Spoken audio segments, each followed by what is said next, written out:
जी अस्सलाम वालेकुम ज़रफ़िशा, अगर आप हैं तो प्लीज़ उस पर ब्रॉडकास्ट में ऐड करें। आपका नाम मुझे यहाँ डिस्प्ले नहीं हो रहा।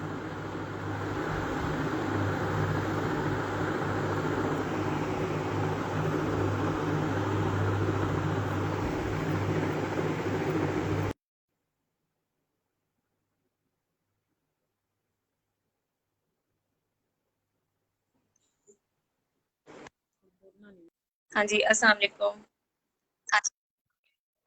वालेकुम अस्सलाम। हाँ जी, आप दिस इज़ मी सना, बस कह रही हैं तो मुझे बता। जी आवाज़ क्लियर है मेरी? आवाज़ जी क्लियर आ रही है ना?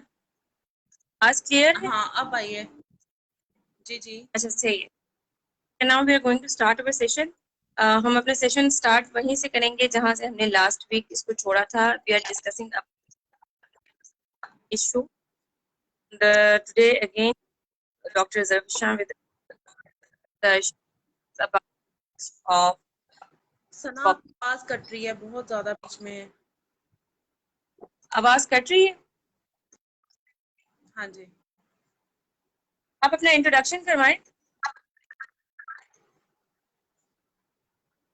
अच्छा, मैं ज़रफ़िशा आनम ऑर्थोप्टिस्ट हूँ और मैंने जी जी। ग्रेजुएशन किया है किंग एडवर्ड मेडिकल यूनिवर्सिटी से। और मैं आंखों की हरकत के मसाइल हैं, या दो दो नज़र आना, या दिमाग के मसाइल होते हैं जिनकी वजह से आंखों में प्रॉब्लम्स होती हैं, या एम्ब्लायोपिया यानी आंख की सुस्त रवि के मसाइल, इनको ट्रीट करती हूँ। सही।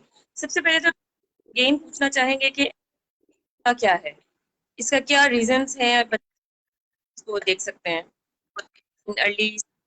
एम्ब्लियोपिया आँख की सुस्त रवि को कहते हैं कि एक आँख के अंदर नज़र का कम होना या ना होना, और एक आँख के अंदर नज़र का अच्छा होना।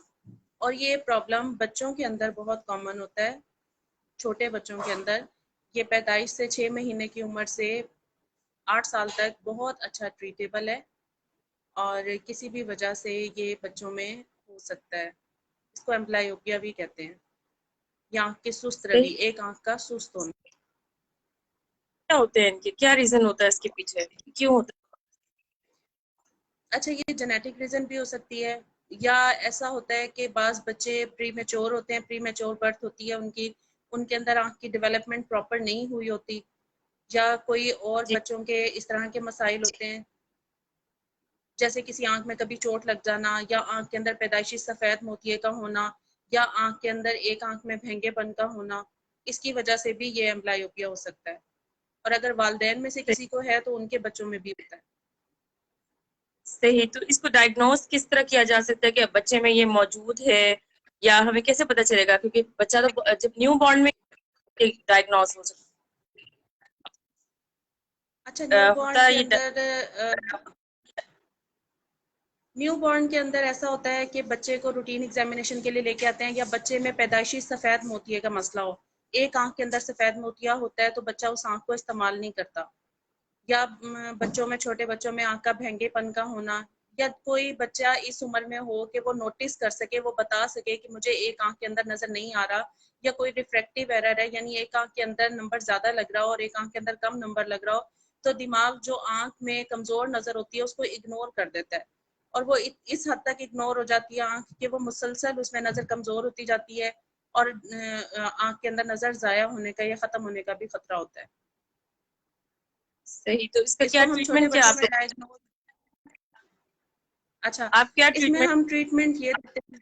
जी जी, इसके अंदर ट्रीटमेंट हम प्रिज्म्स वगैरह भी देते हैं बच्चों को, लेकिन जो बेसिक इसका हम ट्रीटमेंट करते हैं वो ये करते हैं कि जो अच्छी आंख होती है, गुड विजन होती है जिस आंख के अंदर, उसके ऊपर हम पैचिंग करते हैं, उसको हम बंद करते हैं।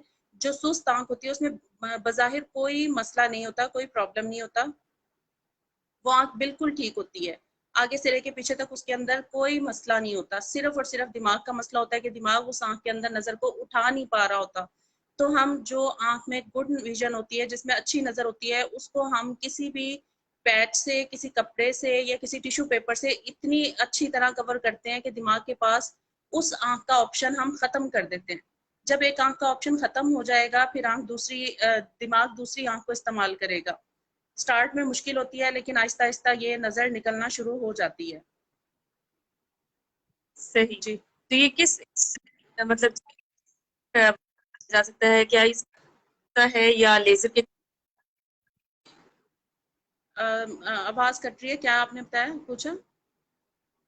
आप बच्चों का लेते हैं, इसमें आपके बच्चों का है या सर्जरी अच्छा, और ये लेजर ट्रीटमेंट? लेजर ट्रीटमेंट नहीं जी। होता इसमें, ये थेरेपी होती है।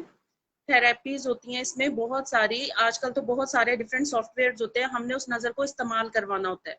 उस नजर को हमने पैचिंग करके 4 से 6 घंटे या बच्चे की उम्र के मुताबिक हमने उस आंख को बंद करना होता है, उस पर पट्टी लगानी होती है। और कमजोर नजर वाली आंख को हमने ज्यादा से ज्यादा इस्तेमाल करना होता है, यानी बच्चे को कलरिंग करवाएं, पेंटिंग करवाएं, एम्ब्लायोपिया की गेम्स होती हैं बहुत सारी, वो आप अपने मोबाइल में इंस्टॉल करें। और उन गेम्स के थ्रू बच्चों को, वो गेम बेशक आप वो गेम खिलाएं, उसमें बच्चे नजर इस्तेमाल करेंगे। जैसे ही वो नजर इस्तेमाल करना शुरू करेंगे, उनका दिमाग उस आंख को चलाना शुरू कर देगा। और ये थेरेपी हम तब तक करते रहेंगे जब तक दोनों आंखों में नजर बराबर नहीं हो जाती। सही। अच्छा, वो कौन कौन सी गेम, इसमें ये कौन सी गेम्स हैं, किस? ये एम्ब्लायोपिया के नाम से होती हैं गेम्स। इसमें आप उसमें जो प्ले स्टोर में जाके एबीसी एम्ब्लायोपिया है, और भी बहुत सारी एम्ब्लायोपिया जब आप लिखेंगे तो उसके अंदर बहुत सारी गेम्स के ऑप्शंस आएंगे। आप उनमें से वो गेम्स इंस्टॉल करें। आप बच्चे को मोबाइल भी दें, बच्चा मोबाइल बहुत आराम से लेके बैठता है, 2-3 घंटे तो आराम से यूज कर लेता है। आप उसे 1 घंटा मोबाइल दें, 1 घंटा आप उसको रीडिंग कराएं, 1 घंटा आप उसको पैच लगा के मदरसे या कुरान पढ़ने भेजें या स्कूल भेजें, या जिस तरह से भी जो भी वो एक्टिविटीज कर रहा है। जागते टाइम में आपने लगाना है, मुसलसल लगाना है। ऐसा नहीं है कि आपने 1 घंटा लगा लिया और बीच में 1 घंटा ब्रेक होगी, ऐसा नहीं होगा। हमने 4-6 घंटे मुसलसल ऑप्शन आंख के पास खत्म करना होता है। दिमाग के पास जब हम ऑप्शन खत्म करेंगे तब वो दूसरी आंख से नजर निकालेगा। लेकिन डॉक्टर ज़ुल्फ़िशा, यहाँ पे हमारे पास ये भी तो स्क्रीन टाइम होता है, तो क्या मसल्स थक नहीं जाते चार गेम्स के ऊपर? मुझे आपकी आवाज़ बहुत रुक रुक के आई है, लेकिन जो मुझे समझ आई है कि मोबाइल फ़ोन का ज़्यादा इस्तेमाल डेफिनेटली नुकसानदेह है, और उसमें यूवी रेडिएशंस निकलती हैं जो कि आंखों को दूसरे तरीके से नुकसान पहुंचा सकती हैं। आंख में सफ़ेद मोतियागाज करती हैं, एलर्जिक प्रॉब्लम्स कर देती हैं। इसलिए बहुत आपने मैंने बताया कि अगर आप 6 घंटे पैच कर रहे हैं या 4 घंटे पैच कर रहे हैं, उसमें से आप 1 घंटा मोबाइल फ़ोन इस्तेमाल करवाएंगे, 1 घंटा आप उसको बच्चे को रीडिंग करवाएंगे, 1 घंटा आप उसको कलरिंग करवाएंगे या आप उसको खेलने देंगे। और फिर अगर आप स्कूल लगा के भेजते हैं 4-6 घंटे, तो स्कूल में बच्चा ये सारे काम कर रहा होता है, वो पढ़ भी रहा होता है, वो देख भी रहा होता है, वो लिख भी रहा होता है। आप टीचर से बात करें, आप उनको बताएं कि बच्चे का ट्रीटमेंट चल रहा है, और बच्चे को फ्रंट पे बिठाएं, बच्चे के साथ कोऑपरेट करें, दूसरे बच्चों को बताएं कि इसका मजाक ना उड़ाए। इसके अलावा इस तरह के पैचेस भी मार्केट्स में अवेलेबल होते हैं, जिनके ऊपर जो कार्टून्स बने होते हैं, जो अच्छे गुड लुकिंग पैचेस होते हैं, जिनको देख के दूसरे बच्चे उनका मजाक नहीं उड़ाते, बल्कि वो मोटिवेट होते हैं कि हमें भी इस तरह लगाया जाए। तो पेरेंट्स से, जिनके पेरेंट्स को ये मसला है, जिनके बच्चों को ये मसला है, उन पेरेंट्स को इस बात का बहुत अच्छी तरह पता है कि ये मैं मतलब एम्ब्लायोपिया पे या किस टॉपिक पे बात कर रही हूँ। तो अगर उनको कोई सोशल इश्यूज हैं, या वो पैच लगा के अपने बच्चे को बाहर भेजते हैं, और दूसरे हमसाए पड़ोसी आ जाते हैं कि आपके बच्चे को खैर है, चोट तो नहीं लगी हुई, या आपका बच्चा साइकोलॉजिकली इस चीज से डिस्टर्ब हो रहा है कि हमें पैच लगा हुआ है, बाकी बच्चों को नहीं लगा होता, तो पता नहीं हमें क्या प्रॉब्लम है। तो आप घरों, इंटरनेट के ऊपर बहुत सारा मटीरियल है, आप घर में पैच बनाएं, कपड़े से पैच बनाएं, उस पैचेस के ऊपर अच्छे अच्छे कार्टून्स की पिक्चर्स लगाएं। वो टेप से, वो इस्त्री से भी चिपकाने वाले पैचेस मिलते हैं, वो लगाएं आप। या बने बनाए पैचेस मिलते हैं, उनके ऊपर कार्टून्स बने होते हैं, वो ब्रेथेबल होते हैं, उससे स्किन एलर्जी नहीं होती, उससे आपका बच्चा अंदर खारिश नहीं होती, आपका बच्चा कंफर्टेबल रहता है। आप वो पैचेस यूज करें, तो आपको ये सोशल इश्यूज भी नहीं होंगे। इसके अलावा, पैचेस के अलावा हम ऑप्टिकल पिनलाइजेशन भी कर देते हैं, यानी कि हम फार्माकोलॉजिकल पिनलाइजेशन करते हैं। उसमें हम ये करते हैं कि मेडिसिन भी इंड्यूस कर देते हैं। जो आंख में अच्छी नजर होती है उसमें हम मेडिसिन डाल देते हैं, तो उसमें नजर कमजोर हो जाती है, ब्लर हो जाती है, और जो दूसरी गुड मतलब पुअर विजन वाली आंख होती है वो फिर इस्तेमाल होती है ऑटोमेटिकली। अगर आप पैचिंग नहीं कर रहे, या आपका बच्चा बहुत अनकोऑपरेटिव है, पैच नहीं करना चाहता, तो इसके बहुत सारे और भी यूजेस हैं, और भी तरीके हैं कि आप अपने बच्चे को और तरह से भी आंख यूज करवा सकते हैं। जी। घर में अगर तो घर में रह के किस तरह से हो सकता है, कोई बच्चा स्कूल बस? तो वो उसको घर में रह के किस तरह ट्रीट कर सकते हैं ड्यूरिंग, जिस तरह अभी कोविड जा रहा है वो जी। treatment है। अच्छा, घर में रह के इसको ट्रीट करना भी आसान होता है। वो इस तरह से कि आप अपने बच्चे को, पेरेंट्स को थोड़ा सा काम करना पड़ता है, खासतौर पे मदर्स को थोड़ा काम करना पड़ता है कि आपने अपने बच्चे को ऐसी टेप लगानी है जो वो खुद से उतार ना सके, या वो खुद से, वो कपड़े वाली टेप होती है वो उतारते हैं तो उसको दर्द होता है।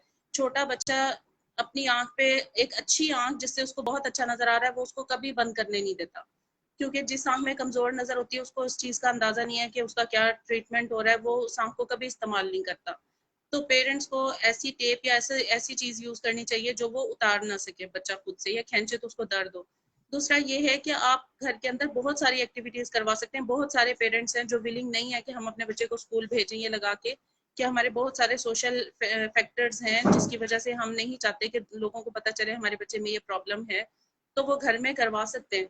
घर में आप अपने बच्चे को होमवर्क करवा रहे हैं तो आप पैच लगा के करवाएं। आप 4-6 घंटे अपने बच्चे को मुसलसल पैच लगा के रखें। उस टाइम में आप उसे सोने ना दें। जो भी वो एक्टिविटीज कर रहा है, मोबाइल यूज कर रहा है या कोई भी काम कर रहा है, या आपने उसको होमवर्क करवाना है, या आप उसको ऑनलाइन क्लासेस हैं, या जिस तरह से भी जो भी आजकल एक्टिविटीज होती है, कुरान पाक भी घर में पढ़ाने आते हैं कारी साहब, तो आप उस टाइम में आप बच्चे को पैच लगाएं। सही। तो क्या ये प्रिवेंट हाँ जी। है? जी जी, प्रिवेंटेबल है। और अगर 8 साल से कम उम्र है तो बहुत अच्छा इसका इसके प्रोग्नोसिस हैं, बहुत जल्दी ट्रीट हो जाता है ये। कम से कम मतलब मेरा ख्याल है 6 महीने में एक बच्चा काउंटिंग फिंगर से 6 पूरी नजर उसकी निकल आती है। मतलब कि अगर बच्चे को सिर्फ उंगलियां या हाथ नजर आता है आंख के आगे, तो 6 महीने अगर वो मुसलसल इलाज करता है तो उसकी नजर बेहतर हो जाती है। 8 साल के बाद ये प्रोसेस थोड़ा सा स्लो हो जाता है, लेकिन जिस तरह हमारे दिमाग में और लर्निंग एबिलिटीज होती हैं, हम लैंग्वेजेस सीख सकते हैं, हम और बहुत चीजें सीख सकते हैं, तो हम ये अपने दिमाग को आंख का इस्तेमाल करवाना भी सिखा सकते हैं। तो ये किसी भी टाइम में या किसी भी एज में पॉसिबल है, लेकिन थोड़ा सा मुश्किल हो जाता है और थोड़ी सी एफर्ट ज्यादा करनी पड़ती है, लेकिन ये नामुमकिन नहीं है, ये ट्रीटेबल है। सही। तो इनमें लर्निंग स्टाइल जो स्पेन टाइम होगा, टाइम कितना होता है, स्पेन टाइम एडल्ट्स में, कितने में किसी बच्चों एडल्ट्स में पूछ रही, बच्चे बहुत जल्दी कवर अप कर लेते हैं। मेरे पास अगर बच्चे आते हैं तो वो 6 महीने के अंदर, अगर उनका ट्रीटमेंट इस तरह से किया जाए कि उनके पेरेंट्स को मोटिवेट किया जाए, क्योंकि हमारे यहाँ पे पाकिस्तान में इस तरह से होता है कि डॉक्टर सिर्फ बच्चों को बता देते हैं कि आपने पैचिंग करनी है, उनके पेरेंट्स को बता देते हैं कि इनको पैचिंग करें। फिर वो जब दोबारा आते हैं, पेरेंट्स भी घर पे इतनी प्रॉपर पैचिंग नहीं कर रहे होते, उन्हें प्रॉपर तरीका नहीं समझाया जा रहा होता, उन्हें बताया नहीं जा रहा होता कि उनके दिमाग, बच्चों के दिमाग के ऊपर काम हो रहा है, उनकी आंख के ऊपर काम नहीं हो रहा, बच्चे तंग कर रहे हैं, तो पेरेंट्स गिव अप कर देते हैं। फिर जब वो दोबारा आते हैं 4 से 6 महीने, एक तो टाइम बहुत लंबा होता है उसके अंदर, वो इतना लंबा अरसा वो ट्रीटमेंट फॉलो नहीं कर सकते।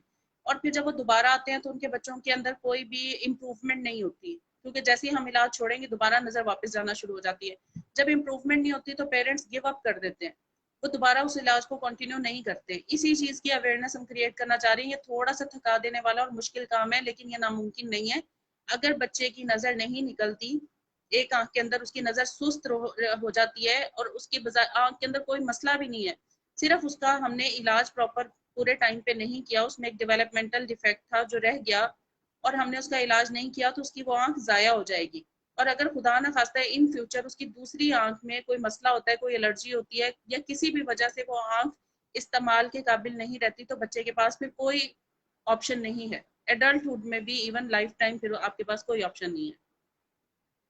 मतलब इसमें डैमेज होने का भी खतरा होता है ये डैमेज होने का, जब आपका दिमाग, जी जी, जब आपकी नजर इस हद तक खत्म हो जाएगी, आपकी एज 8 साल हो जाती है, 8 साल से 12 साल का बच्चा, मुश्किल होता है उसमें नजर को निकालना। उसके बाद नजर मजीद कमजोर होती चली जाती है और इसमें खत्म हो जाती है। और 3 डायमेंशनल विजन जो होती है, थ्री डी विजन, वो इफेक्ट होती है, और बच्चा किसी भी ऐसी फील्ड में नहीं जा सकता जिसमें 3 डायमेंशनल विजन रिक्वायर्ड हो। जैसे कि बच्चा ना सर्जरी में जा सकता है, ना वो एयर, मतलब किसी भी फोर्सेस की फील्ड में नहीं जा सकता। बहुत सारे प्रोफेशनल उसके बैरियर्स आ जाते हैं जो कि वो लाइफ में ओवरकम नहीं कर पाता, सिर्फ और सिर्फ इस एक नेग्लिजेंस की वजह से। अच्छा, बहुत सारे पेरेंट्स आजकल, 1-2 केसेस मेरे पास इस तरह से भी आए हैं कि पेरेंट्स अपने बच्चों को लेके आते हैं और वो चाहते हैं कि हमारे बच्चे का ट्रीटमेंट हो, लेकिन जैसे ही हम उन्हें बताते हैं कि ये ट्रीटमेंट है, ये टाइम कंज्यूमिंग है, इसमें आपको थोड़ी एफर्ट करनी पड़ेगी, वो फौरन अपने बच्चे को किसी दूसरे डॉक्टर के पास ले जाते हैं। वो डॉक्टर भी यही इलाज बताता है, वो किसी तीसरे वो सिर्फ अपनी सेल्फ सेटिस्फेक्शन के लिए कि बाद में हम कह सके कि हमने कोई डॉक्टर नहीं छोड़ा। तो इस चीज का कोई फायदा नहीं होगा जब तक आप अपने बच्चे का ट्रीटमेंट नहीं करेंगे। आप उसको कहीं भी ले जाएं, किसी भी डॉक्टर के पास ले जाएं, उसका आपके बच्चे को कोई फायदा नहीं होगा। वो सिर्फ आपकी मेंटल सेटिस्फेक्शन है। अगर डॉक्टर आपको ये इलाज बता रहे हैं तो आप सुकून से और पूरे हौसले से ये इलाज करें और टाइम दें। थोड़ा सा टाइम लगता है, पहले स्टार्ट में नजर निकलने में 2 से 3 महीने लग जाते हैं, उसके बाद ये प्रोसेस स्टार्ट हो जाए तो फिर ये जल्दी जो है वो कंप्लीट हो जाता है। सही। अच्छा, तो इसमें जो पेरेंट गिव अप, आपके कितना अरसा उनको गिव अप कर देते? 1 महीना 2 महीना के बाद करते हैं बच्चों के,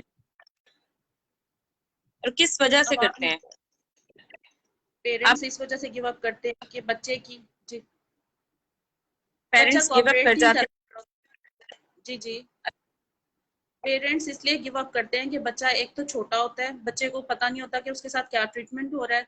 दूसरा ये होता है कि बच्चे की जो जब आप एक अच्छी नजर वाली आंख को बंद कर देंगे, बच्चा एक ब्लाइंड हो जाता है, उसको नजर ही कुछ नहीं आ रहा होता, वो ब्लाइंडली जो है ना वो शुरू में रिएक्ट करता है।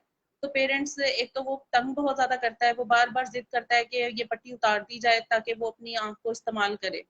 तो पेरेंट्स के लिए स्टार्ट में थोड़ा सा इस चीज को मतलब हौसले से बर्दाश्त करना कि अगर आपका बच्चा जिद भी कर रहा है तो आप कोशिश करें कि उसको वैसे खेल कूद में लगाएं, ना आप उसे रीडिंग करवाएं, आप उसे कोई ऐसी एक्टिविटी ना करवाएं। उसको जो चीज पसंद है आप उसे टीवी पे कार्टून लगा के दे दें। वो आहिस्ता आहिस्ता अपने फेवरेट जो कार्टून कैरेक्टर्स हैं उनको पहले आवाज से रिकॉग्नाइज करेगा, फिर वो आहिस्ता आहिस्ता टीवी पे उसको देखने की कोशिश करेगा। अगर उसको दूर से नजर नहीं आ रहा, आप उसे करीब बिठाएं, लेकिन आप उसको इंगेज करें, बजाय इसके कि आप ये कहें कि मेरा बच्चा बहुत तंग हो रहा है तो मैंने इसको पट्टी नहीं लगाई। तो इसमें आप ये जो है बच्चे का आप करते हैं, ये अर्ली डायग्नोसिस हो जाए, अर्ली ट्रीटमेंट हो जाए तो वो आसान होता है। जितना लेट होता जाता है उतना मुश्किल होता जाता है। अगर आपको कोई डॉक्टर बता रहा है, आप गिव अप ना करें, आप इसको लेके चलें इलाज को, और 100% इसका ट्रीटमेंट हो जाता है 8 साल से कम उम्र में। ठीक। तो इसमें कोई एलर्जी सिम्टम्स, एलर्जी पैचेस को यूज आंखों? अच्छा आयशा, मुझे आप सना, मुझे आपकी आवाज़ क्लियर नहीं आ रही, लेकिन मैं अंदाजे से मुझे लग रहा है कि आप एलर्जिक सिम्टम्स के बारे में पूछ रही हैं। तो ऐसे है कि जी पैचेस जब हम पैचेस जी जी। लगाते हैं, जब हम पैचिंग करेंगे बच्चे को, गर्मियां हैं, गर्मियों में डेफिनेटली पैचिंग की वजह से खारिश भी होती है, स्किन एलर्जी भी होती है, बच्चे को पसीना भी आता है, बच्चा तंग होता है। तो ऐसी कंडीशन के अंदर ब्रेथेबल पैचेस मिलते हैं रेडीमेड, जो कि मेडिकल स्टोर्स वगैरह से मिल जाते हैं, बड़े शहरों में मिल जाते हैं, छोटे सिटीज में तो नहीं मिलते। उनमें मदर्स कपड़े के पैचेस बना सकती हैं। इंटरनेट से मटेरियल, आजकल इंटरनेट का दौर है, आप इंटरनेट से मटेरियल उठाएं, बहुत डिफरेंट टाइप्स के मिलते हैं पैचेस। और अब तो ऐसे पैचेस भी हैं जिनको आप ग्लासेस के ऊपर लगा लेते हैं, ग्लासेस से वो चारों तरफ से उसकी विजन जो है वो ब्लॉक हो जाती है, तो बच्चे को डायरेक्टली वो स्किन के ऊपर भी हिट नहीं कर रहा होता पैच, और उससे उसकी विजन भी ऑक्लूड हो जाती है। लेकिन ये ग्लासेस पे लगाने वाला तरीका इतना फायदेमंद नहीं होता, क्योंकि बच्चा ग्लासेस उतार के फेंक देता है, तो वो आपका जो ट्रीटमेंट है वो जाया हो जाता है। इसलिए आपने सही। पैचिंग डायरेक्टली आंख के ऊपर करनी है और एनक उसके ऊपर लगानी है, जो भी प्रेस्क्राइब नंबर डॉक्टर आपको देंगे। इसमें फैब्रिक कौन से मटेरियल का होना ब्रेथेबल चाहिए? मटेरियल हो, कॉटन, जो भी मटेरियल जिसमें मतलब रेशमी कपड़ा तो डेफिनेटली वो नहीं फैब्रिक वो सूटेबल होता। कोई भी ऐसा मटेरियल जिसमें जो ब्रेथेबल हो, जिसमें से हवा गुजर सके, कॉटन का कपड़ा हो, कॉटन का मटेरियल हो, टिश्यू पेपर हो, इस तरह का मटेरियल जो है वो सूटेबल रहता है, जो कि पसीने को अब्जॉर्ब भी कर सके और स्किन एलर्जी भी काज ना करे। सही। ठीक है। जो हमारा फॉर एवरी, और सबने के अगर कोई क्यूरी के अंडर द थ्रेड है इसके अंदर पूछ सकते। एंड डॉक्टर जरफी से you thank you doctor Zarfi Shah for and for अल्लाह हाफिज, स्टे ब्लेस्ड। अल्लाह